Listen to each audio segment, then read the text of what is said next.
மடி மீது தலை வைத்து விடியும் வரை பெணாத்துவோம். உங்க மாப்பிளைய தங்கச்சியும் வந்திருக்கிறாங்க.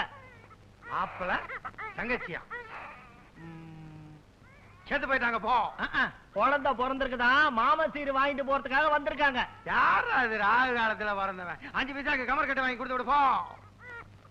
என் பேச்ச கேட்காம ஓடி போன ஓடுகாலியோட குழந்தைக்கு நான் சீர்வரிசை செய்யறதா?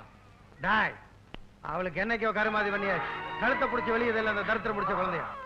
சொன்னது நீ தானா ஜொல் ஜொல் என் குயிலே. ஏங்க, குழந்தை வெளிக்கு போயிடுச்சு, கொஞ்சம் பேப்பர் எடுத்து வந்து கொடுங்க. பானையில தண்ணி இருக்கு, எடுத்து கழுவு. குடிக்கிற தண்ணிக்கே குழாய் அடியில 1 மணி நேரம் நிக்க வேண்டியிருக்கு. அதுல இதை வேற கழுவிட்டு கொஞ்சம் எடுத்து கொடுங்களேன். அதான் குழந்தை கையில லாட்டரி சீட் இருக்குல்ல, அதாலே தொட. ஆமா, உங்களுக்கு ஏதாவது தேவைன்னா நான் உடனே எழுந்திரிச்சு வந்து செய்யணும்.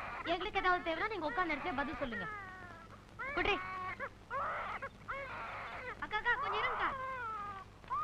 அக்கா, இந்த சீட்டுக்கு 50 லட்சம் ரூபா விழுந்திருக்கா?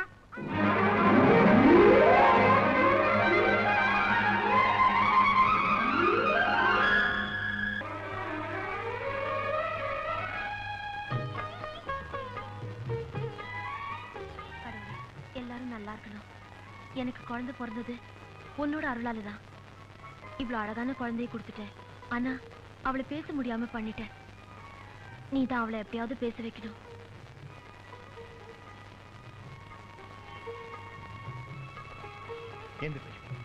என்ன லட்சுமி இது தினமும் என் கால வந்துட்டு? சாமி காலில் விழுந்தா நினைச்சது நடக்கும். புருஷன் காலில் விழுந்தா நடக்கிறது நிலைக்கும்னு சொல்லுவாங்க.